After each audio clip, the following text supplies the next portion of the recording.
Bienvenue sur Africa 24 dans cette nouvelle édition du 12-15. Voici les titres de l'actualité. La croissance économique en Afrique subsaharienne va rebondir à 3,2% en 2018 selon la Banque mondiale. Une progression soutenue par trois principales économies de la région, à savoir l'Angola, le Nigeria et l'Afrique du Sud. La liaison entre Nairobi et New York assurée de ce mois d'octobre 2018 par Kenya Airways. Une première en Afrique de l'Est. La compagnie Kenya Airways espère ainsi augmenter ses revenus d'environ 10% en 2019. Et puis la Tunisie a subi de fortes perturbations météorologiques ces derniers jours. Après la neige, de fortes chaleurs, puis des précipitations. Des agents de la protection civile ont donc été déployés afin de garantir la sécurité des populations. Mais tout d'abord, en Égypte, alors que les prochains candidats à l'élection présidentielle de 2018 se font connaître, le président sortant, Abdel Fattah al-Sisi, n'a toujours pas annoncé sa candidature. Une candidature qu'une majorité écrasante de 500 sur les 596 députés que compte le Parlement égyptien a réclamé lors d'une session plénière ce mercredi 10 janvier. Une recommandation qui entre en accord avec la constitution du pays qui exige un minimum de 20 membres élus du Parlement ou 25 000 recommandations d'électeurs avec un minimum de 1000 dans chacune des 15 provinces sur les 29 que compte l'Égypte. 2018, année de la croissance économique en Afrique subsaharienne. Selon la Banque mondiale, la croissance de la région va rebondir à 3,2%. L'Angola, le Nigeria et l'Afrique du Sud sont les trois principales économies subsahariennes qui vont soutenir cette tendance. Un sujet de Wendiam Valentin Campaoré, commenté par Marcel Farba Maroun.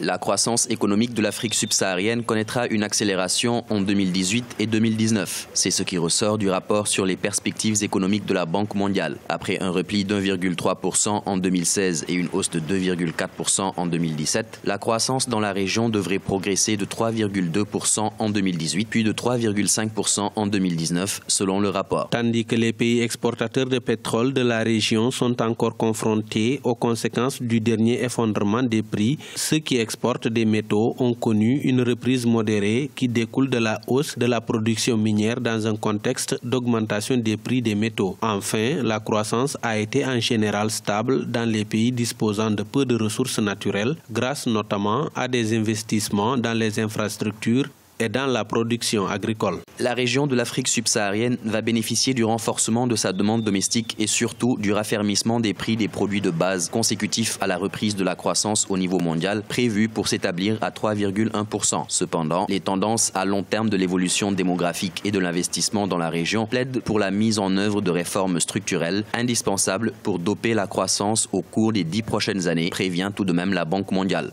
L'Afrique du Sud, l'Angola et le Nigeria sont les économies les plus importantes. Les deux dernières sont des économies pétrolières. Et on a bien vu que depuis quelque temps, les cours du pétrole semblent être repartis à la hausse. Vous prenez ces économies-là, mais la plupart des économies en Afrique au sud du Sahara voient leur perspective économique s'améliorer dans la lignée de l'économie mondiale. Les déficits budgétaires nationaux ont légèrement régressé en 2017 en raison de coupes drastiques dans les dépenses de certains pays exportateurs de pétrole. Cependant, la dette publique a continué à se creuser par rapport à 2016 car de nombreux pays de la région ont emprunté pour financer les investissements publics. En rappel, l'Afrique de l'Ouest va concentrer les principales performances dans la région. Par exemple, au Ghana, la croissance est attendue à 8,3% contre 8,2% en Éthiopie. À compter du 28 octobre 2018, les vols en partance de Nairobi pour l'aéroport de New York JFK seront assurés par la compagnie Kenya Airways. Des vols directs et quotidiens sur lesquels la compagnie, qui a échappé à la faillite, fonde de nombreux espoirs. Les explications avec Ashley Duprat.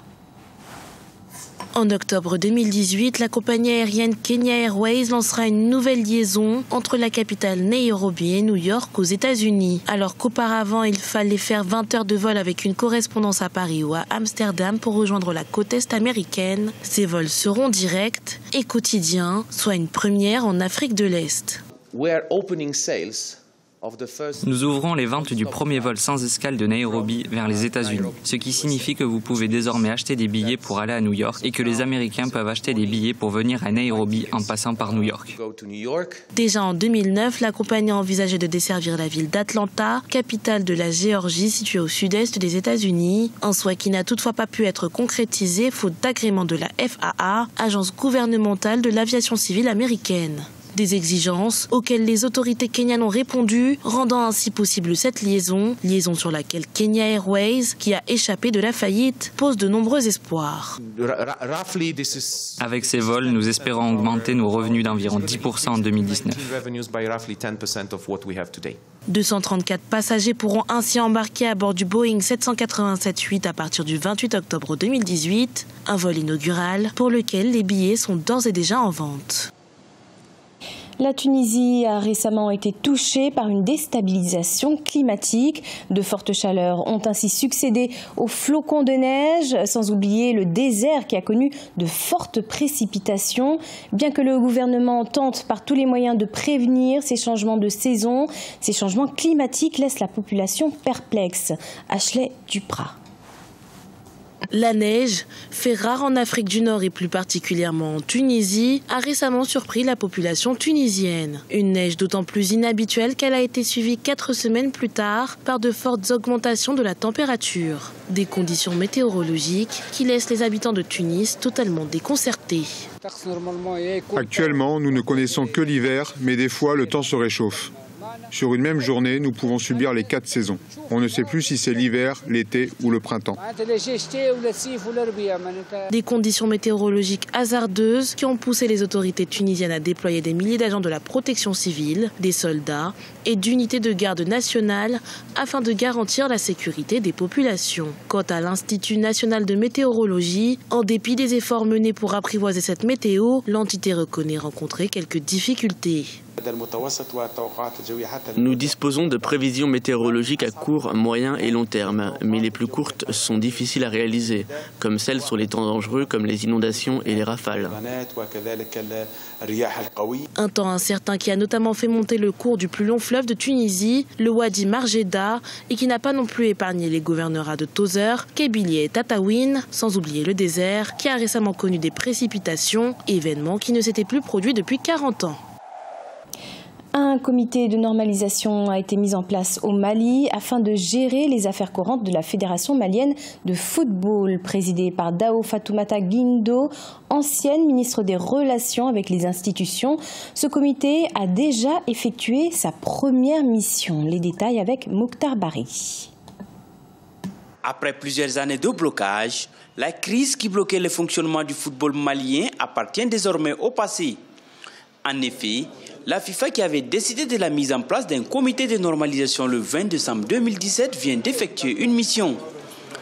Après plusieurs rencontres avec les deux camps opposés dans cette crise, un consensus a été trouvé et un comité de 5 personnes dirigera désormais la Fédération malienne de football.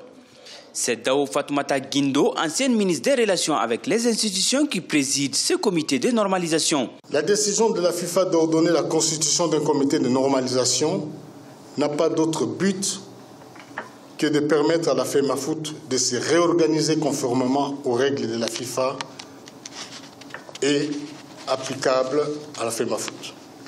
Pour constituer ce comité de normalisation par nature provisoire, nous avons interpellé des femmes et des hommes de ces beaux pays dont les compétences et les profils nous sont apparus convenir à la situation.